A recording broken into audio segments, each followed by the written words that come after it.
Whew, look at that for a second. I got prints of my photos. That's so amazing. I don't know if you can see it. Oh, I'm psyched on that. And here's the second one. Look at that. Isn't that amazing? I'm so in love. That's pretty cool, right? But not as cool as that.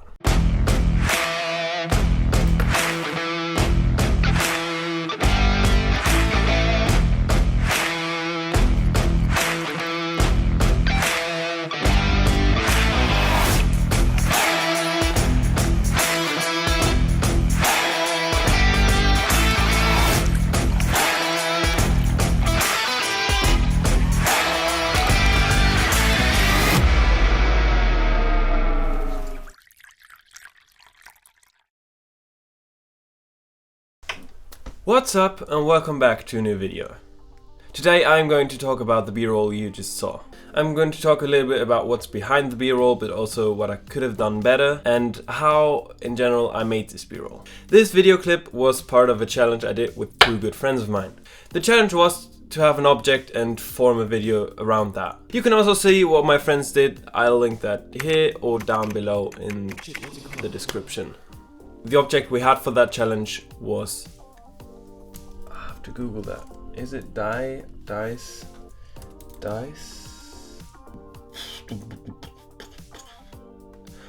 How is this so long? That's what she said. Die is the singular form of dice. Alright. Thank you. That could have been easier. What am I doing? The object we had for that challenge was a die. But since we're from Germany and in German there's no difference between the word for die and for cube, I decided to go with ice cubes, which technically speaking is okay since it's the same word in German. However, I only had half a day for this whole project since the deadline was Saturday evening. It already was 2 AM on a Saturday.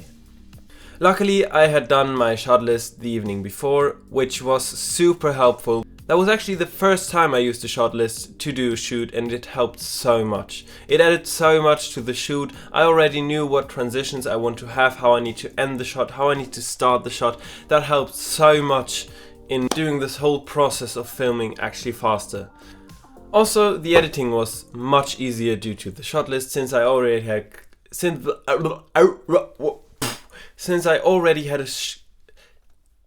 Why is this so hard? That's what she said.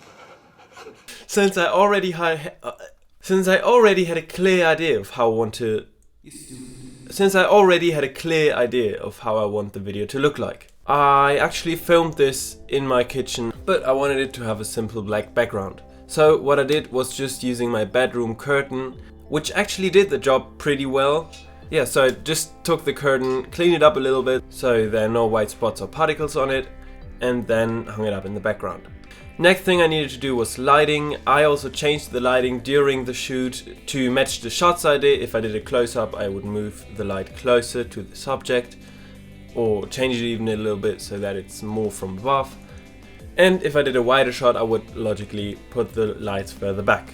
I actually also changed the space I was working in since I moved all the chairs out of the kitchen and also moved the table to the center of the room, so that my subject, which actually was my brother, thanks by the way for that, could stand behind the table and there was enough space till there was my curtain.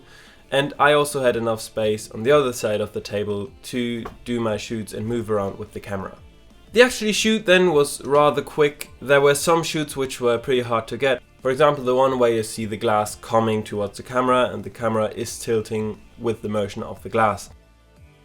Another thing I want to share with you is what was planned and what just happened in the edit.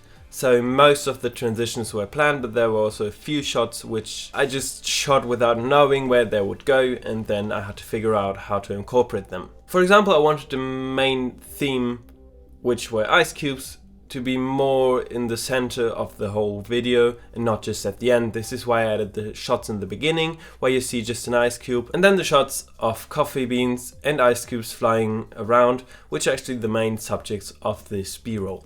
When I shot them, I wasn't sure how to incorporate them, but then I figured to put them in the beginning just to have a general overview of what is happening in the video and to incorporate this main topic even more. I then was looking at something like this, but then took it to something like this. Oh my god!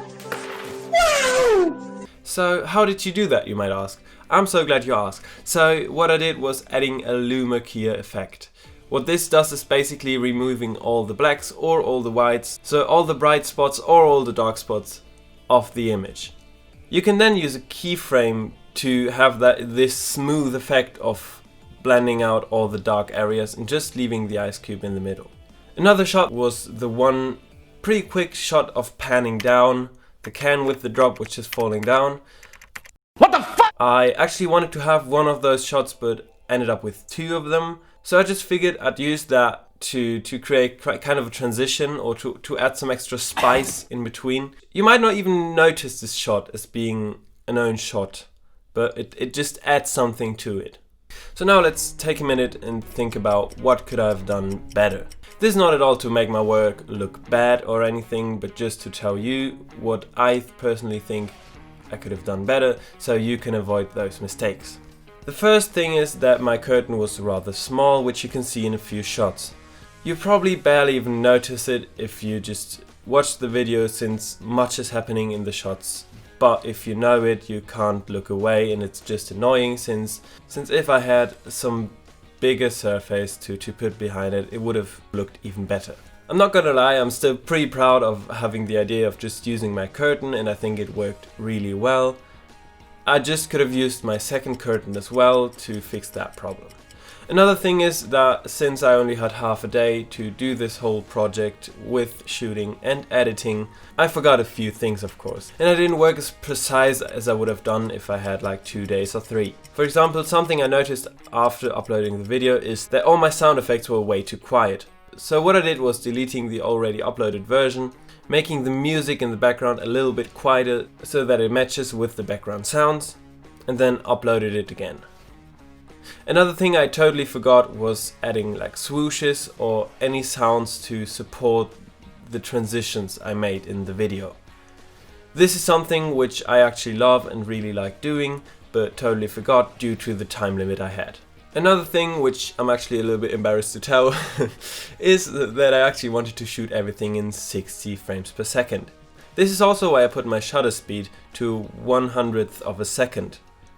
A little note on that, if you don't understand why I'm saying that, you always want to have your shutter speed double the rate of your frames per second. So if you have 60 frames per second, you want to have a shutter speed of 1/120th of a second.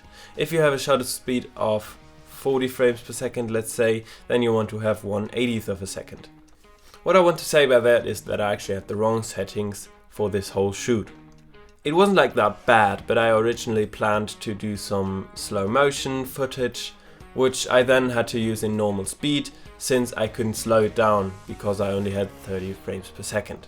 So the tip for you of this is always check your settings, maybe even twice since I actually dialed it in but probably clicked on the wrong setting before you start to shoot. That's only like 30 seconds of your time, but you will be thankful for that later. So with everything done and the stressful work of half a day, we ended up with something like this.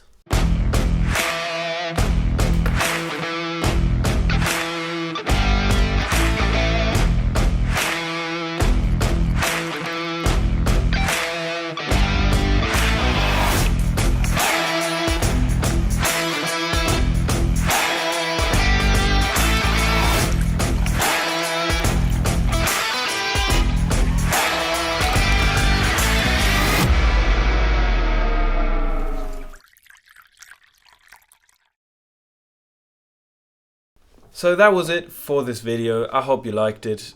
I'll do something like this more often since we already have a new challenge planned on a new topic, for which will be actually more than 3 people this time, and we'll be shooting videos till Saturday. So that's probably coming soon. I'm really stoked on that one. Once again, if you like this video, also make sure to check out the videos of my friends who also participated in this challenge and did their own twist to the cube challenge, let's call it. Yeah, actually really awesome videos, check them out. Do all the things YouTubers tell you to do, and I'll hopefully see you in the next one.